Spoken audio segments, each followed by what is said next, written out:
As the Cold War between Saudi and Iran threatens to turn hot, let's take a step back and ask, is this really a war within the Muslim world, where all Muslims have to pick a side? Here's the thing, most Muslims aren't Saudi Arabians or Iranians. In fact, most Muslims don't even live in the Middle East. In terms of population and GDP, Indonesia is the world's biggest Muslim majority country.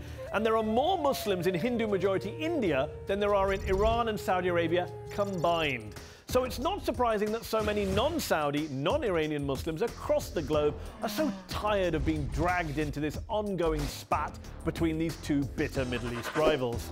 The Middle East is going through a transformation that will play out for a generation, rooted in conflicts that date back millennia. Not true, Barack.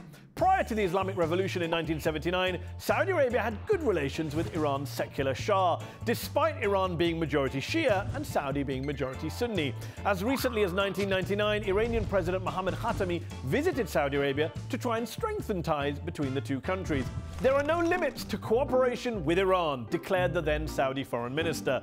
The two sworn enemies even signed a security pact. Yeah, a security pact with each other 2 years later. In 2007, the Gulf countries led by Saudi Arabia invited President Mahmoud Ahmadinejad of Iran to attend their summit, where Ahmadinejad even held hands with King Abdullah of Saudi Arabia. Now, I'm not saying relations haven't severely deteriorated in recent years. Of course they have. Leaked US cables suggest the same Abdullah later urged the Americans to, quote, cut off the head of the snake, in reference to the Iranians. And in the wake of Saudi Arabia's beheading of a prominent Shia cleric on January 2nd, Iran's Supreme Leader Ayatollah Khamenei warned Saudi's rulers there'd be divine vengeance.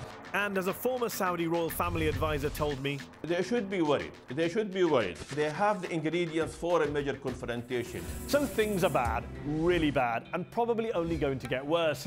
But remember, they haven't always been bad, and they're not bad because of some 1400-year-old theological split. Oh, and most important of all, their spat doesn't have to, shouldn't have to, taint relations between Muslims across the world, the vast majority of whom aren't Iranian and aren't Saudi.